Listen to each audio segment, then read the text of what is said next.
if you start trying things, even step by step, based on your limits, on your capacity of of taking these steps. But if you don't even walk, then you're not going to reach any sort of limit, or any sort of understanding and learning about yourself, because traveling, challenges, exams, everything is all about learning about yourself. Like, is a journey with yourself.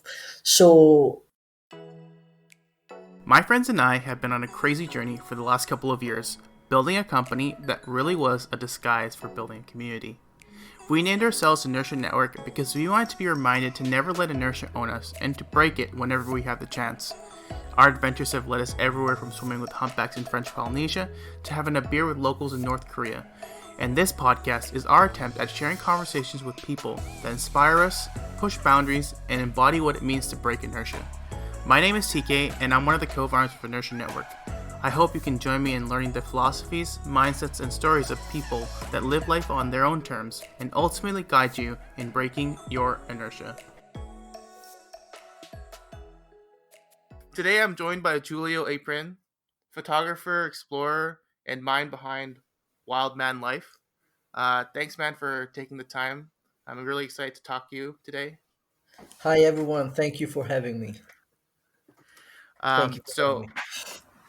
so before I kind of take this into like a deeper sense, I really need to ask you, Mhm. um, how did you end up as a certified parkour instructor? Oh wow. Yeah, Someone started. Or did I yeah, tell you? I don't remember. yeah. Well, that's a nice question, actually. Wow, I didn't expect that. So I actually been a sportman in my, like, let's say, younger age. I mean, till I was 23, 24. I'm still pretty like active, but I've been always playing many sports since I was like 4. Yeah, 2, 4. And I ended up being a parkour coach, uh, because like, let's say, mid of high school, I was trying to find, like, not the best sport or the best activity, but I was trying to find like a combination between a mindset way of training, and also like the physical part of a sport.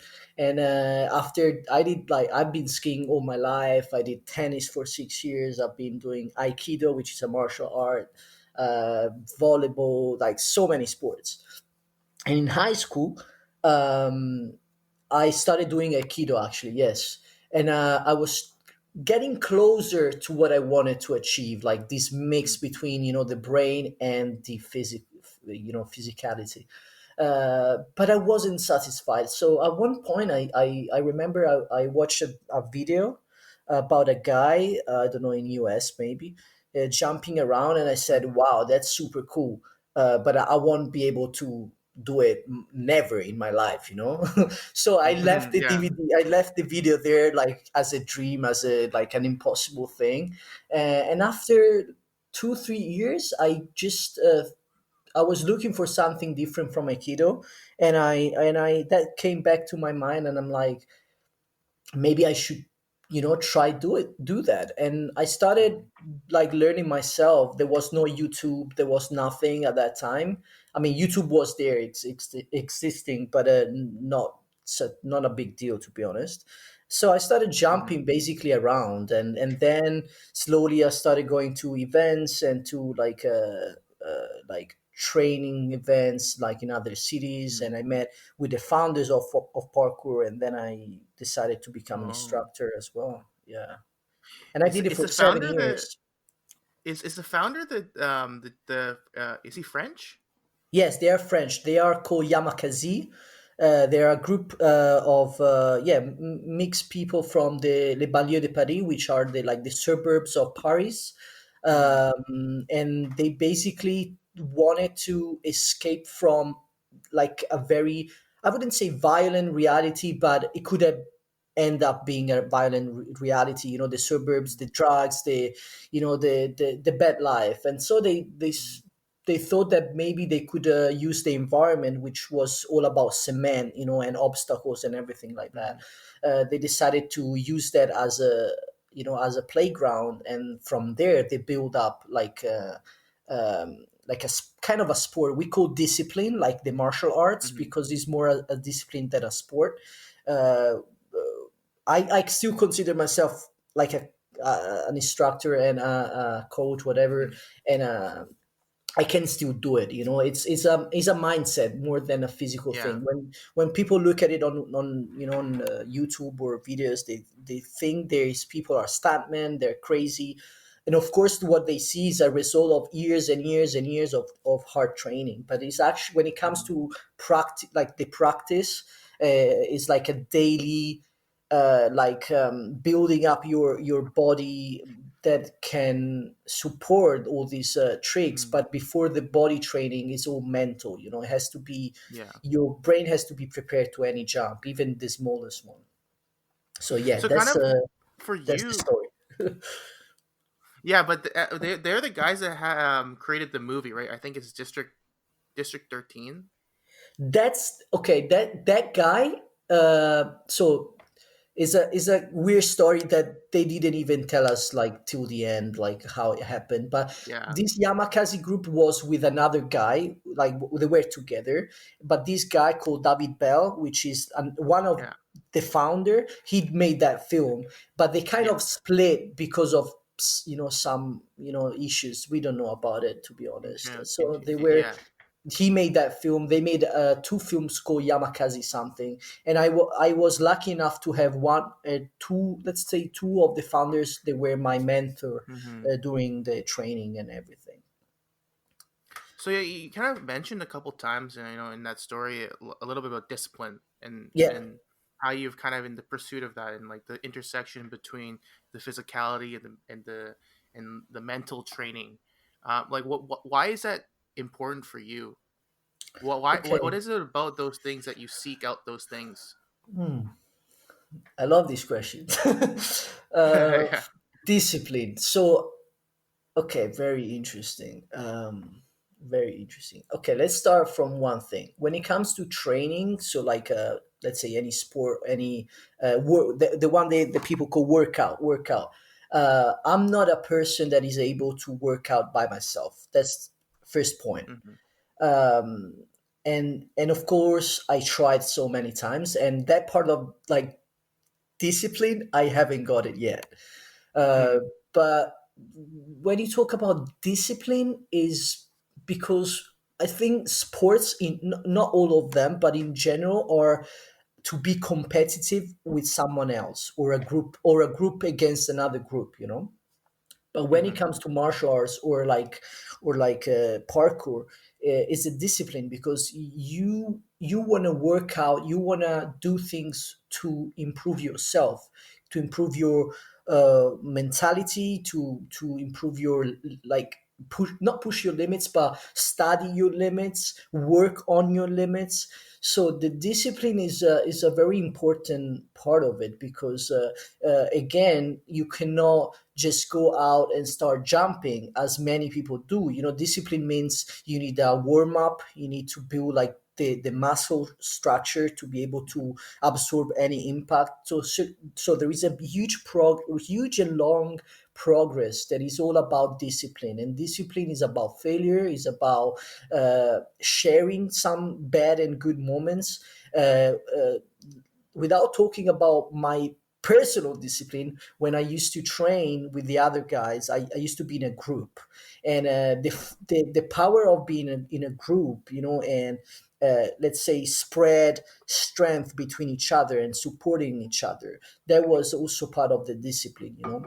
We've been doing, Hmm. like, we used to call them like a killer the killer week, the crazy week, where we used to Hmm. wake up at around 6 5 o'clock in the morning and go training before going to work and everything, like very very Hmm. very hardcore training.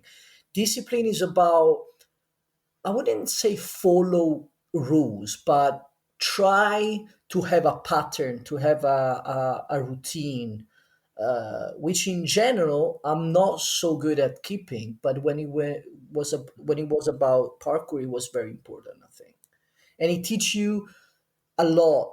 It teaches you a lot. Like parkour doesn't teach you just how to jump or how to flip or I don't know, but it teaches you Mhm. so many other things that you can apply in life, in school, in when you're at work or when you have a challenge, when you have a like an issue and you have to solve a problem. You know, that's also Mhm. part of the discipline. I think things like what you've described in like a lot of martial arts is those things have, outside of the physical aspect, there's a lot of mental training and a lot of things that you learn from people about a philosophy towards how you act in life. So I kind of Yes. understand what you're talking about. Yes, to give you an example, like a very short example. I remember I was in Milan training with one of the founder called I don't remember his name. Laurent Piemontesi, actually. Yeah, Laurent Piemontesi. I remember one thing. I still remember. It was super hot, like 40 degrees and super humid.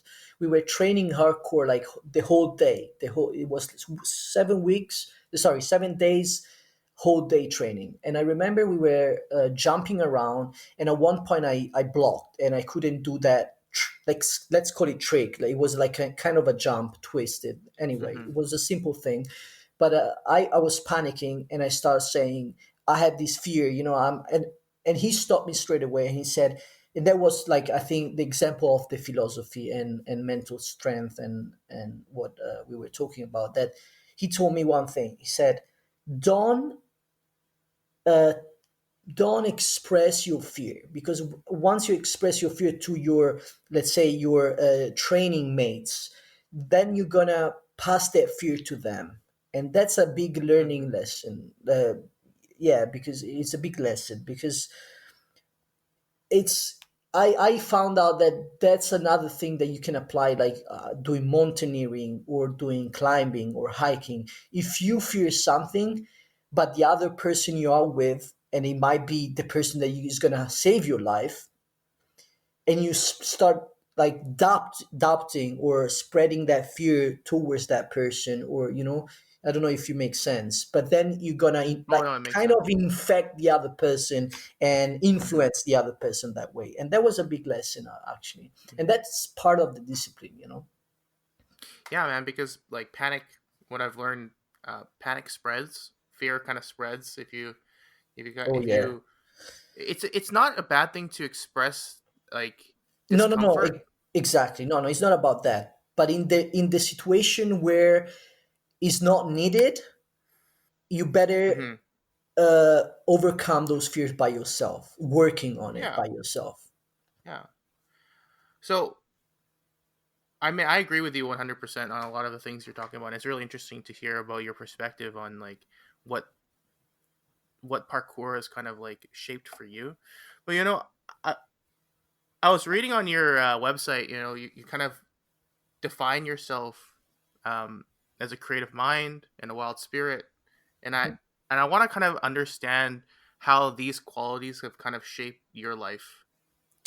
Okay, we have to do a step backwards, actually. So Oh yeah. everything started, I don't know, with a analog camera, actually. When I Hmm. was a kid, I used to love my parents' analog cameras and used to play with them, and yeah, it was a good tool. And they used to tell me, don't take um, how do you say in English? Oh my god, postcards, photos. I used to take Hmm. photos of everything, like never of us. And Hmm. then this went through another stage of my life. I was a Boy Scout for 10, 11 years, and there was actually many might laugh because Boy Scouts are seen, we in some people think they're pretty good, like a good thing, and other people laugh at that. I don't know why, but actually it was a big time for me.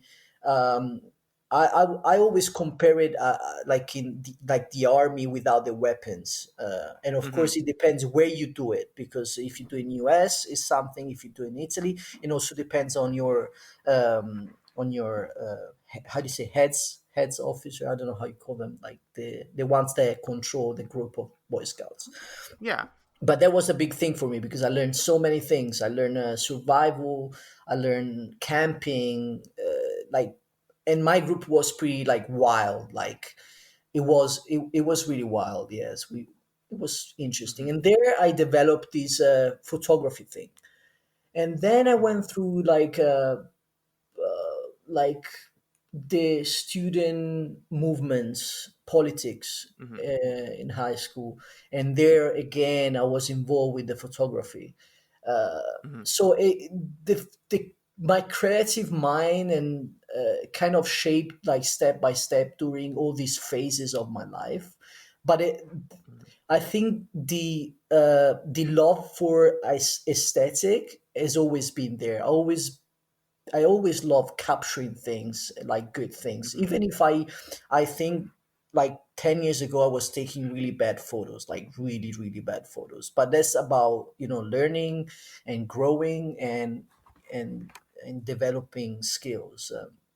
Mhm. Uh, so yeah, I like to define myself creative because I always also need to be stimulated and have inputs from different sources, from different experiences, from different events in life.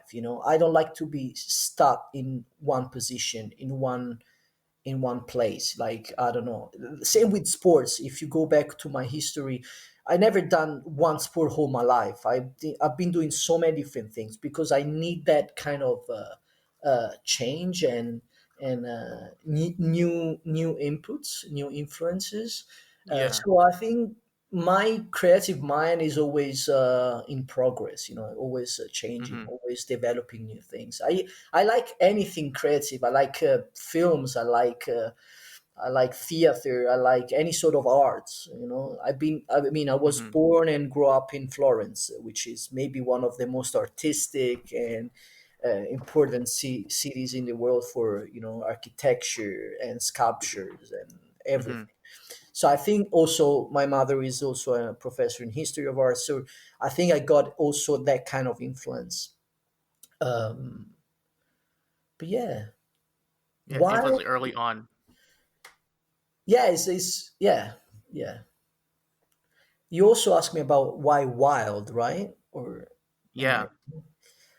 Yeah, yeah, yeah, I wild. think I think creativity and being wild, as in, for me, being wild means experiment things. It means going out of the comfort zone, which for me specifically, and if you're gonna ask me the right questions, that might come out. For me, going out Mhm. of the comfort zone, it's a big step. It's a big step compared to maybe other people. Mhm. It's a big thing. It's a big deal. But that's what I always look for. Like, I need new adventures. I need and creativity and and wildness and being wild, I think, are two things that goes together.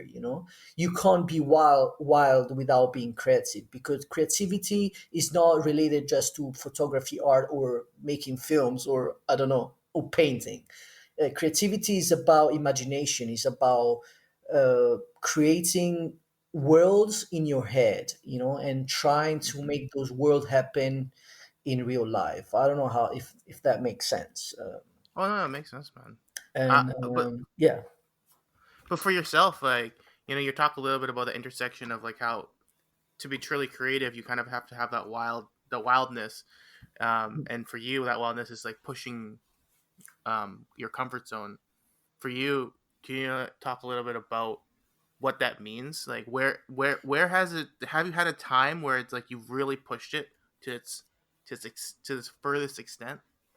So, okay, I think everything's pretty connected, because going back, Mm-hmm. study from parkour, what we learned from parkour is that we need to work, sorry, study, analyze, study, and work on the limits, but never Mm-hmm.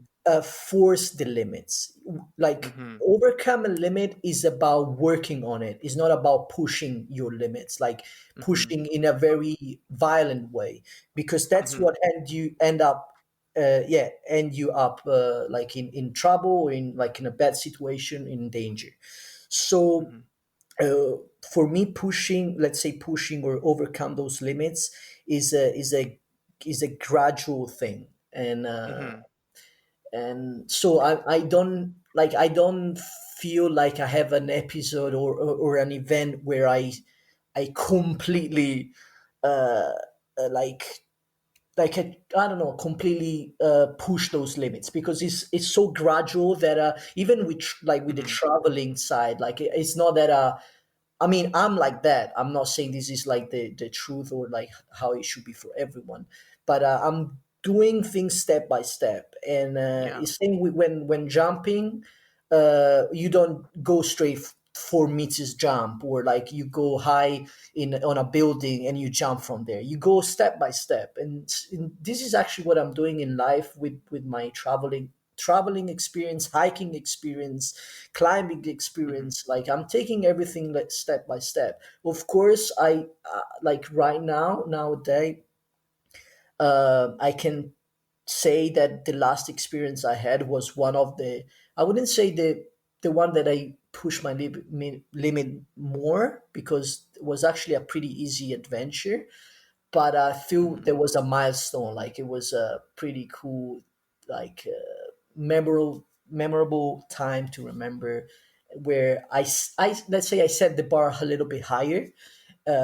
Mhm. Unfortunately, the next adventure in Peru is no, for now is on in standby because Mhm. of the That was situation. Mauritania, right? Yes, Mauritania, and yeah, it was. I mean, honestly, wasn't. I think I dream about doing way more, more risky and crazy thing that I actually end up doing, because I did Yeah. this high iron ore train crossing Mhm. like 700 kilometers, I don't know in miles, from all the Sahara Desert. And honestly, like I've been reading so much before doing that. I've been checking so many informations and everything, and it was like portrayed as one of the most extreme thing ever. I don't know, it was portrayed like as a very crazy thing, and actually was one of the easiest thing I ever done in my life. So I Mhm. considered that like a milestone, because it was pretty cool, it was pretty interesting from so many different point of views. But from let's say physical point of view, it was pretty easy, like very easy. I don't know if I maybe went there with a good like background, that I thought I would have been in a worse condition, or in a worse situation, or like underestimating what I already did, or maybe it is just a simple thing to do. I don't know, but I'm looking to do more. You know, even skydiving. You know, I mean, I went tandem skydiving, so with someone else. You know, like Mhm. an expert that holds you.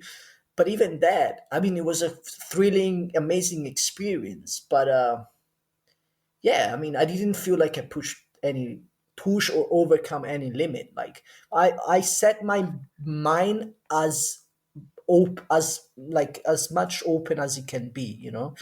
Mhm. So, and it could be also a bad thing, because I don't want to say I never get surprised by anything, but it takes me like a lot to get like that adrenaline, that shocking Mhm. moment, you know, because I'm Mhm. very open to anything, you know, in life. I mean, you know what it sounds like? It sounds like, well, because limits are very, it's a subjective thing. Yeah. And from the outside looking in, it seems like your bar seems a little bit higher than what I would see as an average. And Okay. so when you're saying like you haven't reached your like push your limits, or like you're gradually get there, and I think a lot of ways there's a lot of people that don't even take those things into consideration, or they don't even like they wouldn't even take that step. So Mm. I feel like in a lot of ways you do, and I think pushing limits doesn't mean being reckless. I mean, even for myself in the past, starting this company and doing all this travel and exploring the world definitely has pushed me in ways that I've never expected to be pushed. And It's brought so many challenges, but with that, overcoming those challenges has been an extremely rewarding experience.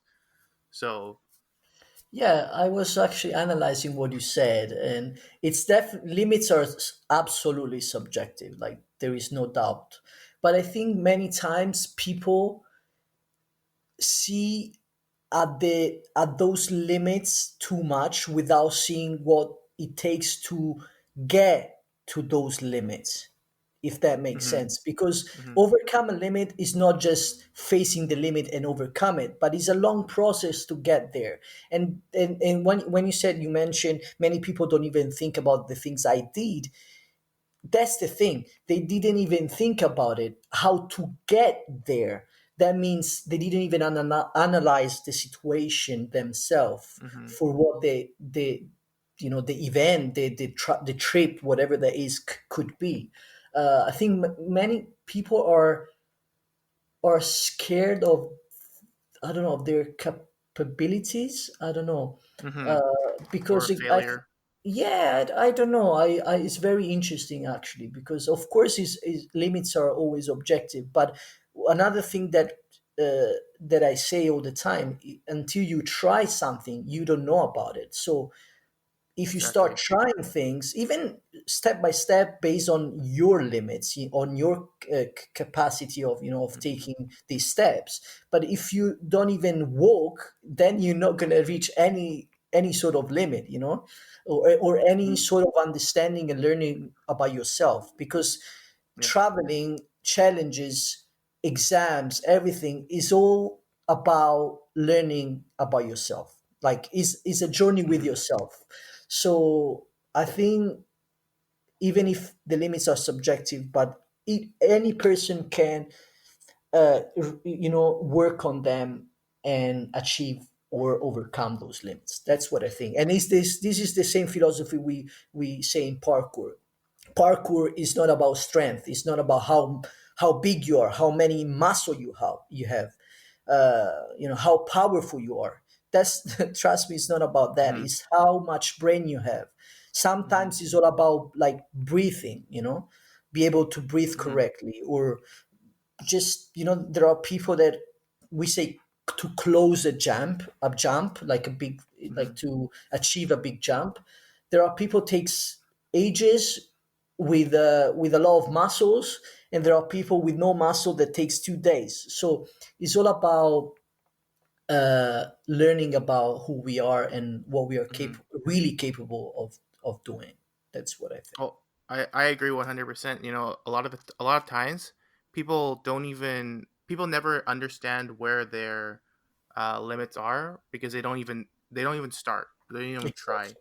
Yeah. Uh, like to use myself as an example, I kind of started doing this right out of school. Hmm. And coming out of school, you don't really know what you're capable of, right? Because you're kind of in this environment where uh, things are easy. Like there's a framework to life in Yeah. a school, right? But once you get into the real world and there's so many variables and so much, I mean, quote unquote chaos, Yeah. you don't know what to expect, right? And you're kind of doing things and you don't really want to fail, but you kind of have to go through that process.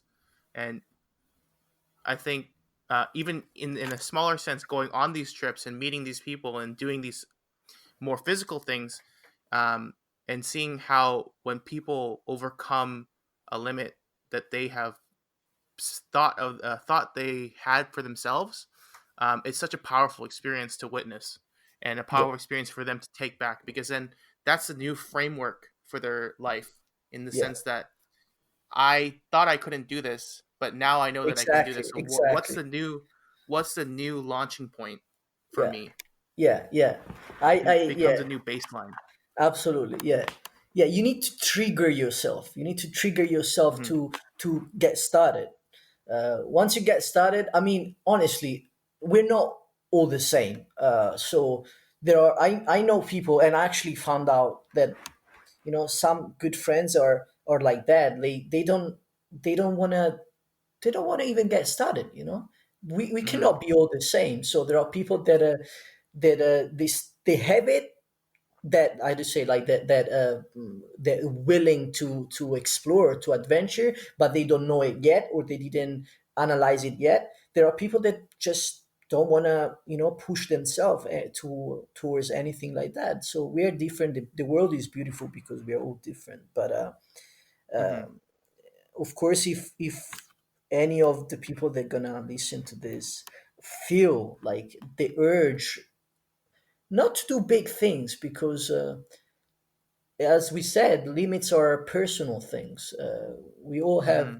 big, small, medium limits. But if anyone Hmm. feel the urge of you know pursue and go through those limits, uh, it's time to get up and schedule something in life that Hmm. is gonna take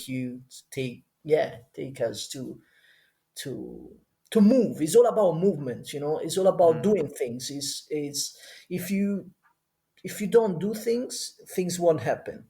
That's the point, the Hmm. key point. And when I say do things, it's about trying things. It's about putting ourselves in challenges, daily challenges, small challenges, relationship challenges, work challenges. I would say that the word challenge is actually the key word in life. Challenges. Yeah. Yeah. There was I remember maybe a couple years ago I was reading this article and it was talking about how you should look at your comfort zone as a muscle, Mm. and that you you don't just push your muscle to its furthest capacity. You Yeah. slowly work it, and then it Exactly. slowly Yeah. gets stronger and stronger and stronger, and then like at one point you realize that the things that you didn't believe you could do at the beginning are Yeah. like way past you. Yeah. They're like way And in your past. and actually, there is a muscle, a specific muscle of the body that it can be related to this metaphor, which is the heart. The heart is one of those Hmm. muscles that if you work out, it's gonna expand. Of course, it's not like we're talking about very millimeters, but it's gonna Hmm. expand and stay that way. That means Hmm. once you build overcome these limits, you take with you a new, we say in Italian, baggage, like baggage of experience, on your Hmm. shoulder. And this, all this baggage is gonna, pile up one on top of the other. Like you're not going back, whatever you learn, if it's Hmm. failure or if it's like a good experience, but you're gonna build this massive background of experiences. But the other muscle of the body don't like, they have memory, but they go, if you don't train them, they go back to the normal size. But the Hmm. heart is one of those muscle. If you train, it stays the size that you manage to achieve. So I don't know if it Hmm. makes sense. No, it makes sense. No, I'm enjoying it. I like where this is going, and I feel like there's a lot of things that what you're saying that I 100% agree on. Um, so kind of talking a little bit about your travels. You know, you recently started going more into like the Middle East, and then the last trip you did was Mauritania, like we kind of talked about earlier, with like going on the iron ore Yeah. train. But for yourself, I'm kind of curious because I've always found that travel has always goes hand in hand with like learning things that kind of have shifted my perspective on the way I look at certain things. And Mm. so I'm kind of curious to know, has there been a moment for you during your travels that's really kind of shifted like a perspective or a worldview for yourself? Mm. That's another interesting question. So I would start saying that I've been traveling in so many different ways. I've Mm-hmm. been traveling, doing camping, I also did couch surfing. I did Mm-hmm. hostels. I did hotels. I did Airbnb. I did apartment, like rented apartment. I did a bed and breakfast, and I did luxury as well. So Mm-hmm. with that background, so let's say, tents, or I slept in like in the outdoor without even a tent. So I've done a little bit of everything, and I still have to do a lot, I would say.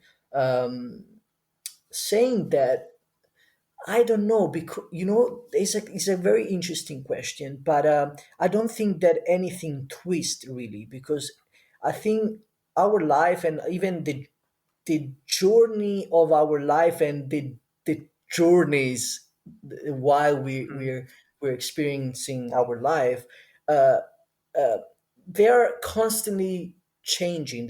Like these experiences are always different, and so there isn't something that really twisted, at least in my perspective. How do you say? Um, Perspective. yeah, it might like in my from my point of view, looking at the Mm-hmm. trips I'm doing. So let me try to explain in a better way. I mean, I know so many people, I don't know, went to India and they had like a crazy experience in India, and that changed their life or their perspective on how to travel, on how to do things. Mm-hmm. To me, again, it's even when I go to a luxurious place or a more like crazy iron or train, like I think all of these different things are good and are part of like the bigger picture. We need to experiment and try different things. So Mm-hmm. even Mauritania was crazy. Like was I think it's definitely considerable like the third world. It's very Mm-hmm. poor. I've seen scenes and people like in like poverty, like very bad scenes. But Mm-hmm. and hopefully I'm not like a cold. How to say cold blood? Like I Cold have, hearted. yeah. Like I hope I have feelings and I can still Mm-hmm. get emotional. I'm actually very sensitive, but um, I don't know. Nothing of this. None of these experiences really twisted me or twist Mm-hmm. something. Uh, my way of seeing. I don't know. Uh, I think these are all different dimensions. Wherever I Mm-hmm. travel, these are different dimensions, and I'm absorbing as much as I can from these dimensions. Mm-hmm. Uh, it's they might open my eyes. I won't be shocked by poverty or by richness because I tried Mm-hmm. them all.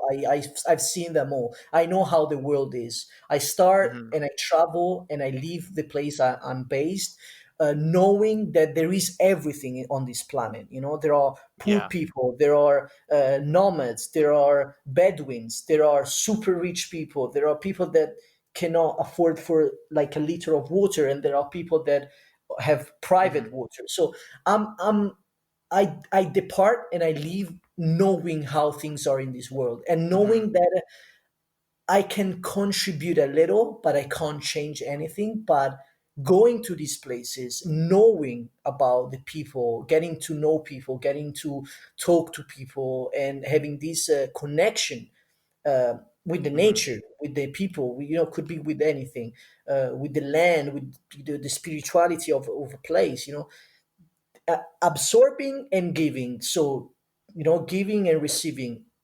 I think Mm-hmm. that's the most powerful thing. Then I don't know. Maybe things will twist my way of seeing things one day. I don't know. But again, I'm always ready to see any sort of situation. And Yeah. Mauritania, it's I think I wouldn't say the worst place for the human beings conditions. I'm not sure. I don't think it's the worst, but we were in not I think, yeah, in Adibu, and there was this Mm-hmm. sketchy situation, which basically I was taking photos from up top of a building, and a man, a worker in a little like a little court, called me and say, "Can you come take a picture of me?" And so I said, "Yeah, yeah, let me finish here, and I'm coming to see you. To get to know you." I mean, I don't know Mm-hmm. how we communicate, but then I arrived there, and it was funny because I'm sure of what I saw, but I'm not 100% sure. But there was this other man, which I'm sure he was the owner of this guy. Okay.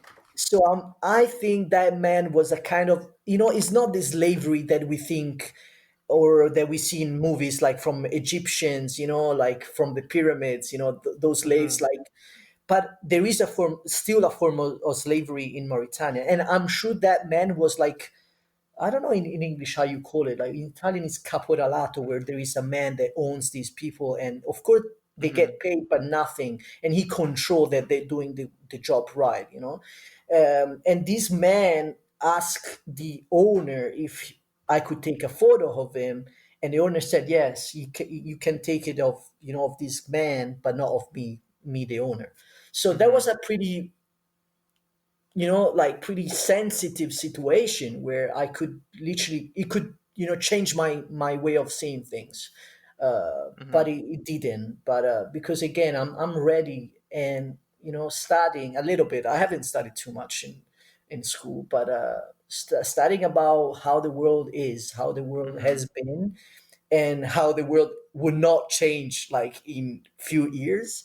I'm kind Mhm. of like yeah prepared to everything. I don't know Yeah, if I mean, yeah. like I totally get where you're coming from. I think for a long time, like I kind of in a lot of ways I kind of share that perspective because I don't particularly get surprised Mm, anymore. yeah. I think though, like for me, just to give you an example of kind of like a situation where that's kind of happened for me, is so I went to North Korea about a year ago. Yeah, a Okay. little bit over a year ago. I'm ethnically Korean, Oh, okay. so it was a really like, an interesting experience for me. And you kind of have to take a train, and you got to go into North Korea from China. And I got off before I got there. I kind of had this preconceived notion of what I was expecting to see. I Okay. had there was almost like a mental divider between like North Koreans and me. Mm, And when I got off that train, I looked around at the people in the train station, and it just there was this overwhelming feeling that kind of flooded me, and it was like this idea that the only difference between me and that person is that someone drew a line in the country, and yeah.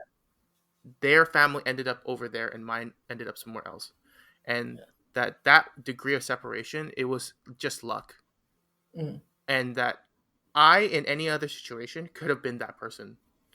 yeah. And I guess that really like for me kind of like shifted my perspective because in another life, like I could be you or I could be that person on the street that's homeless, Yeah. and it's just a accumulation of um, experiences that we have or things that we didn't have control over that kind of like put us in a different place, and that in the end of the day we're all this we all have so many things that we share. We have infinite things that are different, but we're all uh, we're all just on the planet together, and like we should do what we can to kind of like help each other Yeah. because uh, if I was in that position, I would hope that someone would do something for the Yeah. people. Yeah. And so like that for me is kind of like where uh, some things have shifted. And it takes sometimes it takes like pretty extreme extreme scenarios to kind of like get Yeah. those epiphanies. No, I mean, what you telling us, I think definitely was. I actually imagined the whole situation while you were talking. It must have been like yeah. I don't know. I you said it right at the end of your of what you were Hmm. saying. I think that I think again I'm always grateful knowing that I was born here with Hmm. the privileges I have, with the luck I have.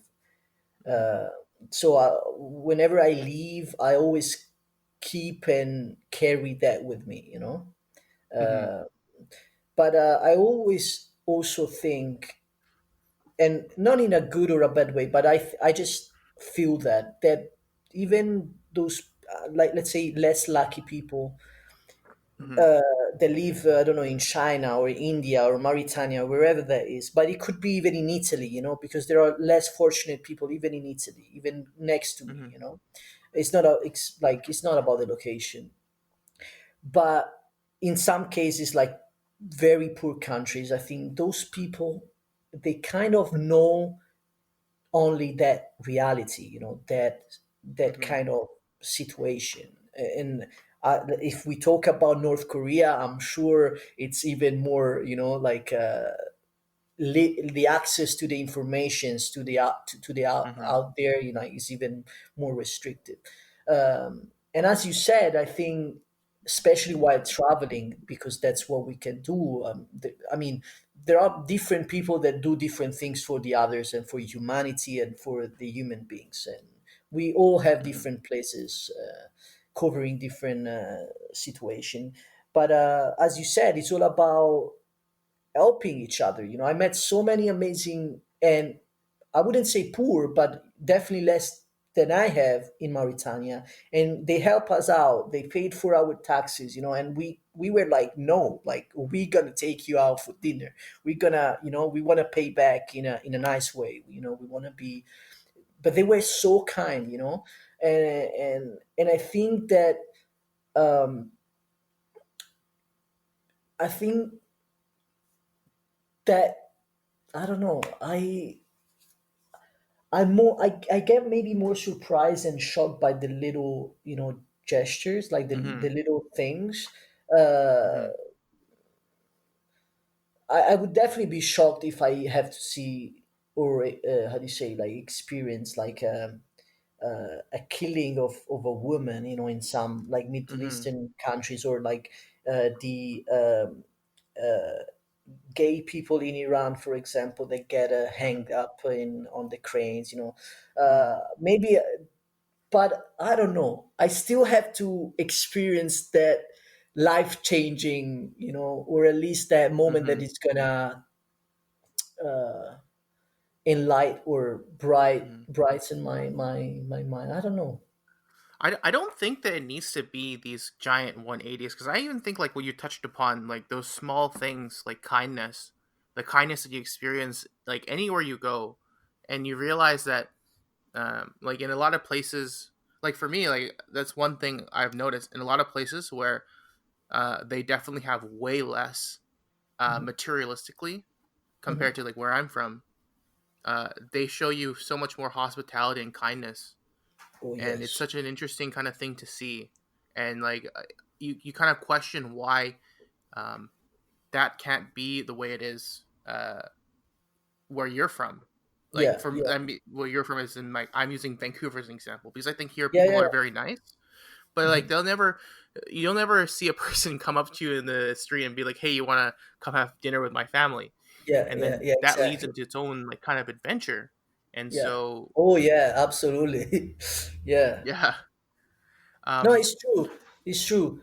It's very true. And you actually made me think about something else that I always try to pursue, and in the luckiness, if that term exists, mhm. luckiness that I Yeah. live in, and I have a roof, under above my head, I have, a house, I have warm water, hot water, for a shower, I'm in, but in my luckiness, I've been trying as much as I can, and I always do it, but it's not something I really like put it out there or promote it, or like, yeah, but I'm always Mhm. like, I don't spend too much like in clothings, or Mhm. like, cars, or like very very materialistic thing. Whatever I Mhm. spend uh, for is or technical things like hiking, or Mhm. that, of course, in many other countries that would be like, fuck it, like, why you buying those things, you don't really need them. Yeah. And Yeah. I understand, of course. But it's all related to like those little things that I do, which like Uh-huh. photography. I recently bought a drone, but it's for my it's for my job, and it's for Mhm. when I travel. And actually, you know what? This Mauritania trip triggered something in me, and I and Mhm. I realized how the power that I was carrying, and it was about just having a phone with an Instagram installed on it and some followers, um, Mhm. and having this, let's say, this voice. I because I never underestimated, but I never really consider it, like, because it's 8 years that I built this, let's say, community, this audience, Mhm.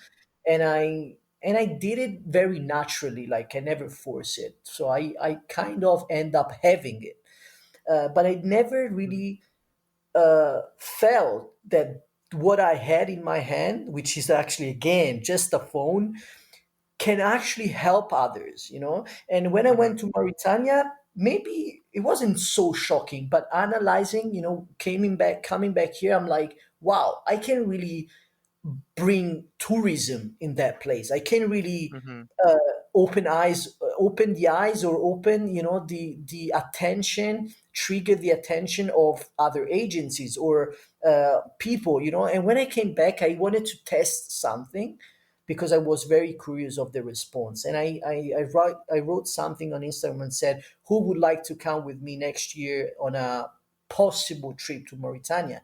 And I got so, like, I wasn't expecting anything, to be honest, anything. Also Mhm. because I never lead any tour or anything like that. That's not my job at the moment. Mhm. And I got such a huge response of people being so interested in this country, and so Mhm. I was kind of, yeah, I was, and I'm still interested in how these social media or whatever there is, it could be a website, could be, any tool, digital tool, but any form Mhm. of, or way, or creative way of working, uh, or promoting, that was impressive, because I Mhm. thought, kind of shocking, because I said, with a click, with a photo, with a post, I can, that happened actually in Jordan. But Jordan is Mhm. one of maybe the most touristic place in the planet, I Yeah. think, at I least call of it the the Middle East. Yeah, I call it, you know what I call Jordan the perfect gateway country to the Middle East. Yes, It's like the yes, one you go, you can start off, it's nice and easy, and then yeah. you can start to kind of like branch your way to the other parts.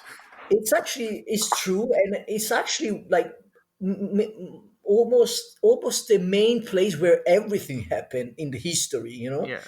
Yeah. because it's been like a cross of so many religions, and yeah, it's crazy, Jordan. But even there, I moved so many people messaged me, oh my god, thank you, thanks to you, I went to Jordan, I really wanted to go, blah blah blah blah. But I didn't felt so moved by these, by the Mhm. consequences of what I did. But in Mauritania, I think, well, it could be Mauritania, it could be anywhere else, but I think that it can actually be, like, life changing, not for me, Mhm. but for other people, Mhm. Uh, and I'm still in touch with our driver, with our Airbnb. We ran out this Airbnb. The guy was amazing. Mhm. We're still in touch with these people, and I think I won't forget about them. And whoever is gonna ask me information, I will, pass this information to them. Mhm. So yeah, I and 100% understand what you mean with that, with what you're talking about, because that's kind of like the work that we do in, Yemen, yeah, is kind of like a similar kind of that's why I'm looking forward to perspective. to go.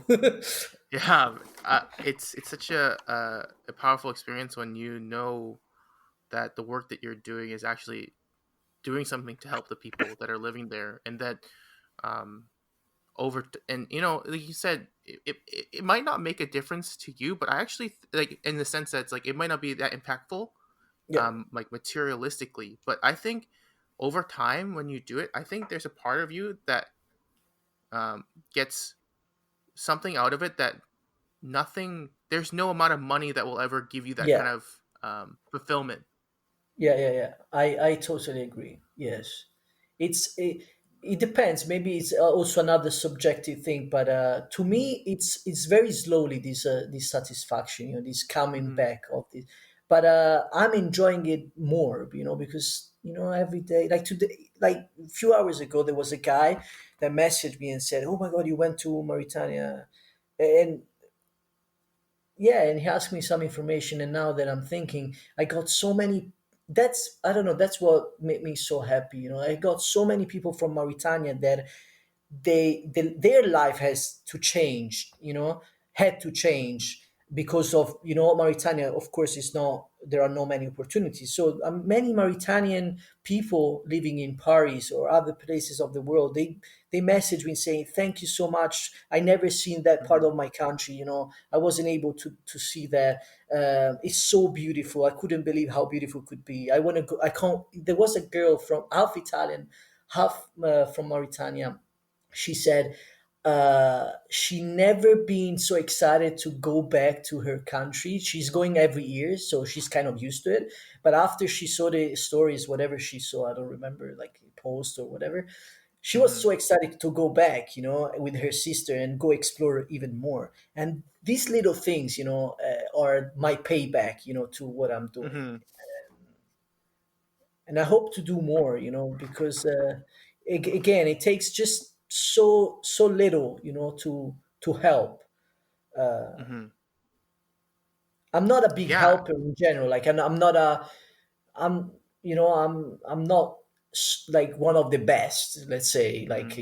there are so many great people out there volunteering as nurses or as doctors. I really respect those people, and I think Hmm. those people are making the difference. But I think especially with tourism done in a right way, like in a good way, it can really Hmm. it can really it could be a 50-50. You help someone, Hmm. and you're gonna take something back home that you will never Hmm. forget. I agree 100%. That's kind of like the whole. That's like a lot of like why what I'm doing has kind of kept me on that path. If it wasn't what you just described, what keeps me going in a sense, and a lot of it also, you're talking to what you said before, having a community of people who want to do that with you. Like you said, Yeah, you took you 8 years and you slowly built up this community naturally and organically, and now that you're there, now you have a platform in which you can kind of uh, share these experiences and kind of influence some people into possibly exploring those things. And so it's the same thing for me, where it's like uh, creating this company, doing the work, finding the places, building the infrastructure, meeting the locals, and then having this people who come with us that want that, and they want to have those experiences, and they want to see something that's real and authentic. And it's a really a powerful thing. And I think that like that's of course, like I agree with you, there's a lot of people that are like doctors and nurses that are doing these amazing things to help, but I think everyone has their own way of contributing to yeah, uh, society. yeah, And if it means in your way, it's doing things that I think that you may not see the direct result like a nurse, mhm, but over time you'll see that it'll be something where uh, this local uh, gets a job because of the tourism increase, and then like yeah, slowly he's able to increase the quality of life for his family, and so on and so forth. And I think that's the power of tourism, and highlighting places that people don't really think about, and like trying to get them their fair share of exposure. yeah. Especially, especially coming from like a city like Florence, like where Hmm. everything is given for granted. Like Hmm. Florence is, you don't have to sell it. Italy, let's say Italy in general, you don't have to sell it because let's forget about this situation, like current situation. But in Italy, Hmm. tourism is a constant. Like Hmm. I mean, of course, there is marketing, promotion, blah blah blah blah blah. But if you don't do that, there are still hundreds and thousands and millions of people coming every year. Because it's Yeah. so touristic. So I'm used to that. I'm like, with like a 1% of that, we can, like, do it somewhere else, and it can help like uh, a vast group of people. And what I don't like, to be honest, when especially talking again about the last trip, Mauritania, I've been trying to find a fixer, then I try to find a driver, some researchers. I don't like organized tours like like packages, and I Mm-hmm. remember I was looking at these tours, like very expensive ones, like very expensive ones, and basically they were like taking, let's say, 10 Italians, always between Italians, always uh, on, I don't know, it was like kind of outs like creating an outside reality in the place where they are going to Mm-hmm. visit, and I think a trip has to be, when you travel you have to be integrated, Yeah. of course, depending on what kind of trip you're doing, of course. Mm-hmm. But you always try, like, even in Dubai, which is maybe is the most, cosmopolitan city, like there are more westerner than actual Arabs. Mm-hmm. um, but even there, I try to connect as much as I could with the people working there, Mm-hmm. in the desert, where we went in the desert, I Mm-hmm. think the connection, that's what I love about inertia, right? Mm-hmm. Inertia, Inertia. Yeah. yeah, I think is a Latin word, inertia. It's a beautiful Mm-hmm. word. I think what you're doing is actually, and it's actually the best way of especially as you organize these trips, Mm-hmm. that you offer like trips, and the way you decided to go for, I think is the best way, because I. those people that buy a package and just let's jump into a new reality just because they want to be there, that's not exactly the way I want to, Mm-hmm. I would, the way I would like to travel. Yeah, and connection is such an important thing. But Yeah. first of all, I appreciate that you had said that. Like, I really do, and it always is like reassuring to hear that because like we're just a group of people, right? Like it's a small team, and like we're not always sure if we're on the right path or if we're doing the right thing. But we like it's been more clear uh, day by day. It's become more and more clear, and like this last couple of years, it's gone from something that's really um, abstract to Hmm. something that's a lot more clear. And we've gotten a chance to meet a bunch of amazing people. I've even had like even this interaction. I would have never imagined that I would have something like this 3 years ago.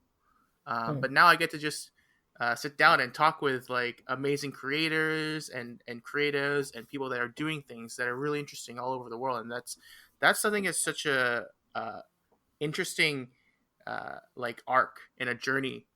Yeah. And so yeah, no, I mean, I appreciate what you said about us. Yeah, I discovered inertia because I was looking into, because when I plan a trip, I literally go on Google Map and try to Mm-hmm. find the craziest. I might not end up going there, but I travel a lot with Google Map. Really travel a lot. Mm. So thank you, Google Map. But Yeah. I was looking for a very remote island. Not just remote for the location, like distant, but also for the accessibility, and they came out Socotra Island, of course, part of Yemen, and there were two. I think the first agency, I call you collective or agency, but that I found Mhm. was you guys, um, and and I started looking at these destinations on your website and the photos you had on Instagram, and I was like, wow, these guys are actually doing something different, like different for the time we are living. Because I'm Yeah. sure there are hundreds of people going to North Korea, like sorry, people, tours and agencies. There are, it's we know it's the business, the market is saturated of photographers or filmmakers, of agencies, or but the way you manage to bring that into the new media and going in, like passing that to the new media, also means reach out to younger generations, Mhm. because of course it's if you go online, you type, I don't know, North Korea, it's full of agencies that take you there, but it might be for older people. What I always felt of wanted to do in with social media is also stimulate and push younger generation to visit places. It doesn't mean that there has Mm-hmm. to be the most dangerous one, you know. But I Mm-hmm. had look, I had this guy went to Jordan, which he was like yeah, last year he was 18. So it's pretty, to me, it's a big trip to go to Jordan when you're 18. Mm-hmm. I think so. Like average of people go to Barcelona, go to London, go Yeah. to Yeah. so going to Jordan, the Vadiram, it was, I think, what you're doing and the way you're doing, and it's pretty good for these era, how do you call it, for Yeah. for this time where I think we need to also not just push the old generation that say have nothing to do and they can afford to go anywhere, but also Mm-hmm.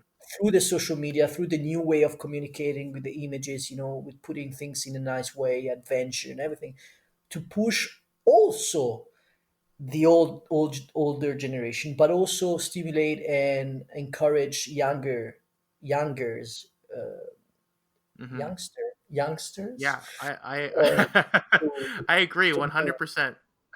Yeah, it's important. It's important that we kind of like spread that love to like everyone because like travel is such a interesting like thing in the sense that it kind of puts you it puts you on your toes and like you're in this new environment and you don't know it, but deep down like in your subconscious you're already ready for that process of change. Yeah, And like yeah, you come yeah. back and there's something about it that really just like expands your perspective, even if I, it's subconscious. yeah, no, but I agree, because you're when you talk, I think about so many things and everything reconnected to my personal life journey and what I learned from my sides. Everyone learned from their sources and their experiences. But what you said is actually true. We, parkour comes from. Uh, it has been codified. Parkour is something that has been codified, but it already Hmm. existed. Parkour comes from le méthode naturelle, which is the natural method from George Hebert. He was, I think, a French or an English military who went to Africa, I think in the 1800, during, I don't remember exactly when, but 1800. And he looked at these African people in the jungles, in the forest, moving, with these very strong bodies, able to and capable of doing crazy things and move long distances, and have also the curiosity of exploring, And I think, and parkour come from that.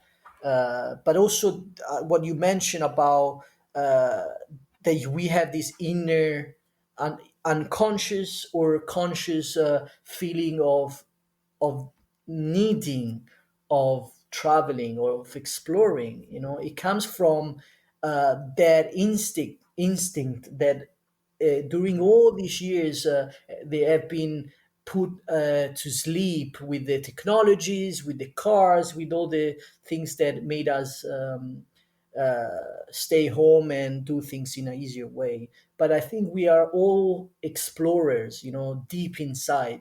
Hmm. And when I say explorer, it doesn't mean you have to go climb the Everest, or Yeah. climb.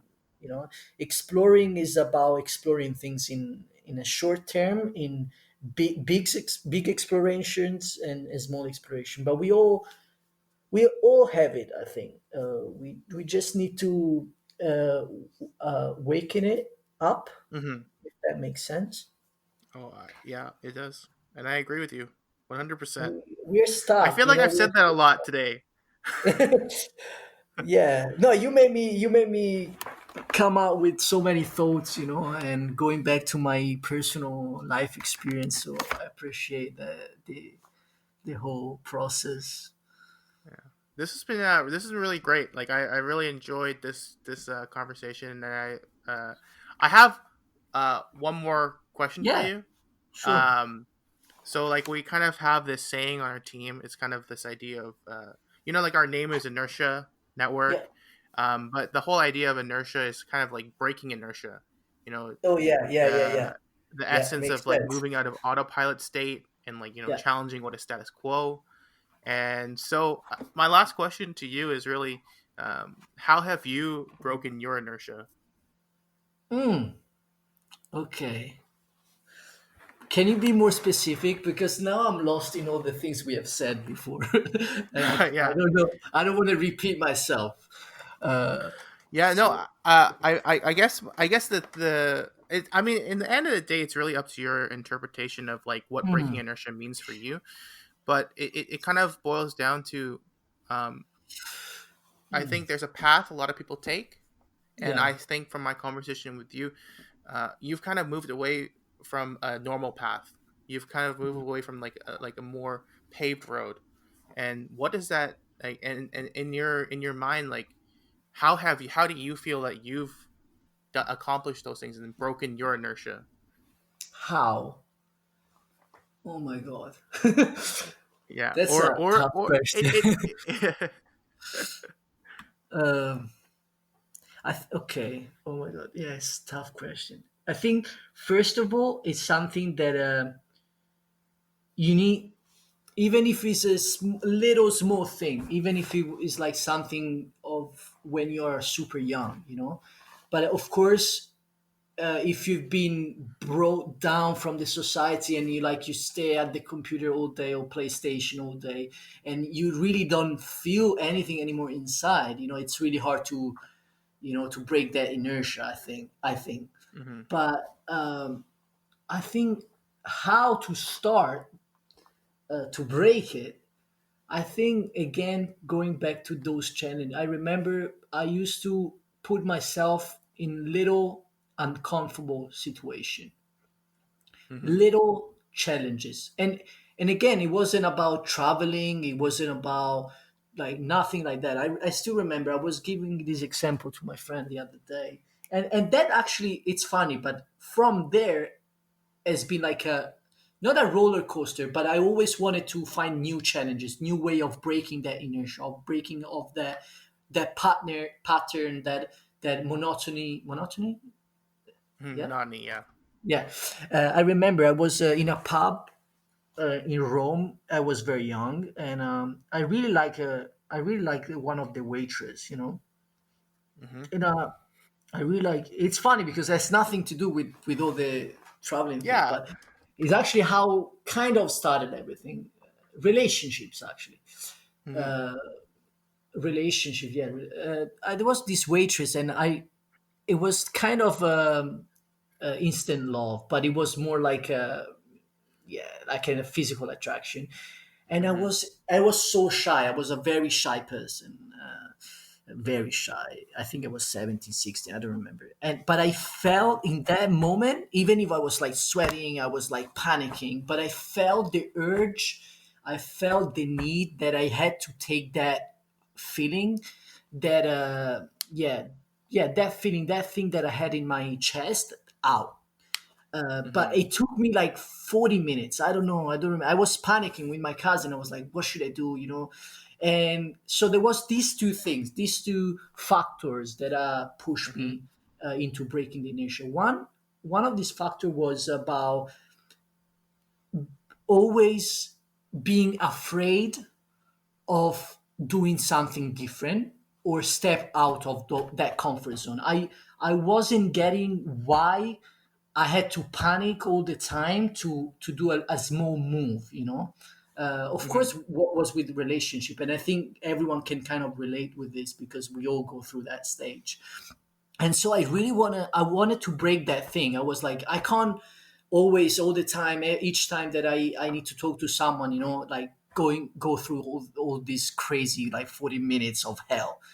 hmm That was one factor. The other factor was about the excitement of of taking that thing out of my chest. It was heavy. It wasn't even about knowing the response or having a positive response. So there was like Mm-hmm. this yin and yang, black and white thing. Mm-hmm. And after 4 minutes, I went straight there and I talked to this girl, and from there, I don't even remember. I think it wasn't about the response again. It was about the whole process that I wanted Yeah.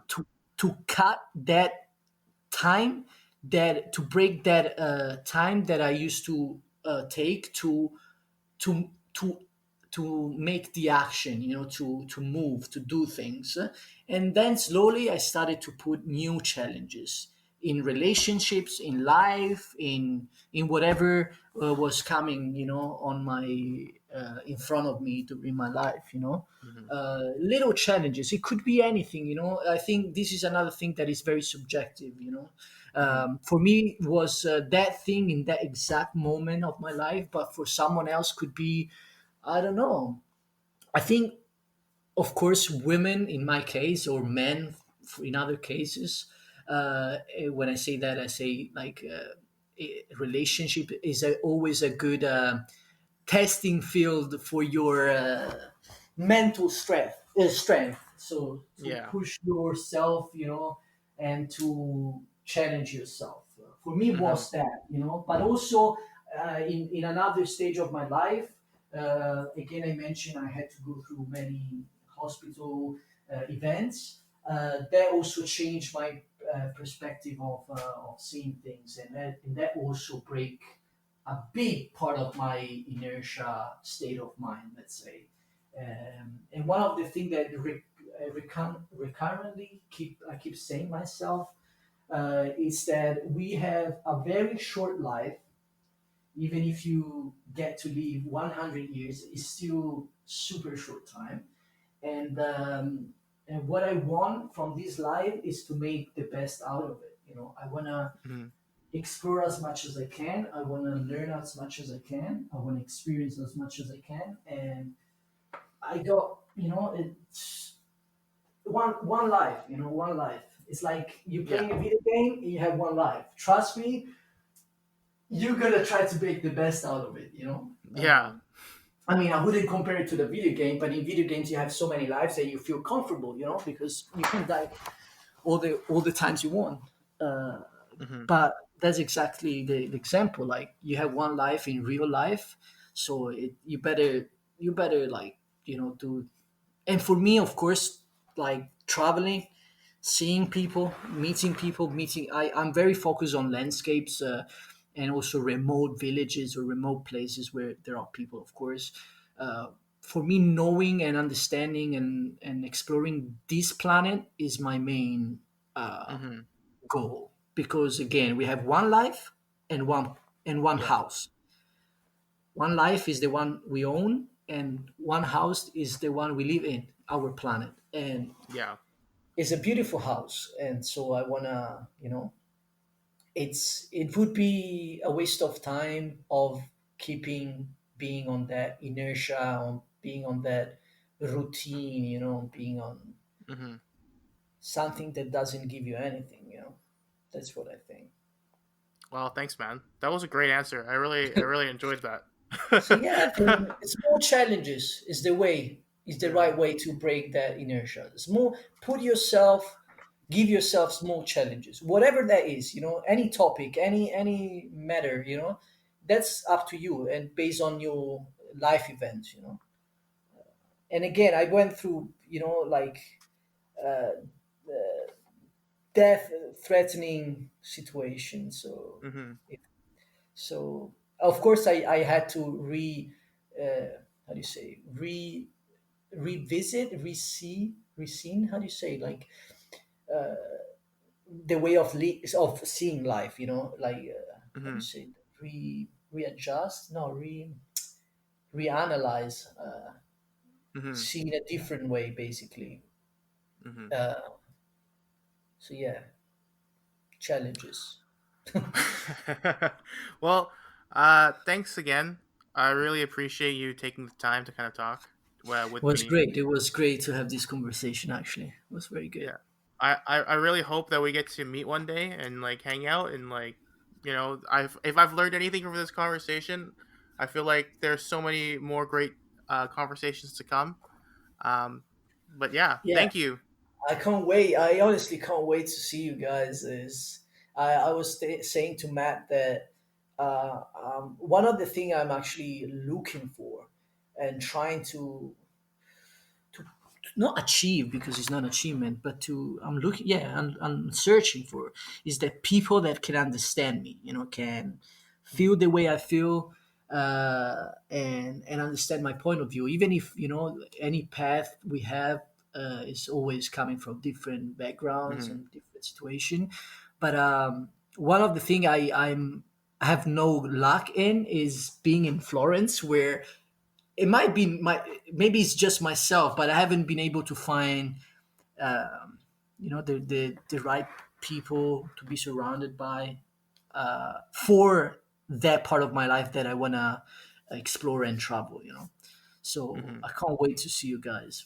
Yeah, soon. Yeah, Hopefully very I soon. mean, I think like like the community that we're creating, that's like the reason why, and it's the same feeling for a lot of us here. For me, I find I got very lucky meeting the right people at the right time, and like I think as we grow this thing, um, there's people like yourself that will come into this and like be part of this family, be part of this community, and that kind of like share uh, what you're kind of talking about. Like we kind of all, I think what's interesting is we all kind of have a baseline where we kind of agree, but there's a lot of things that are very different about us, and we don't necessarily agree, but we respect that opinion, and that it's Yes. those differences is what makes the relationship very interesting and very like fulfilling. Yeah, I agree. We are a big puzzle. I always say we are, and especially if we have something in common, as you said. We are a big puzzle, and the pieces of a puzzle aren't all the same. They don't match between each other, but the final result of those different pieces of the puzzle are gonna make the bigger picture. So Hmm. yeah, I'm sure we're gonna have good times together. Hey everyone, thanks for tuning in to the Inertia Network podcast. If you like what you heard, come check out our website, inertianetwork.com, or follow us on Instagram at Inertia Network so you can see what our journey has looked like. Hope we can continue on this adventure together, have some meaningful conversations, and break our inertia. See you next week.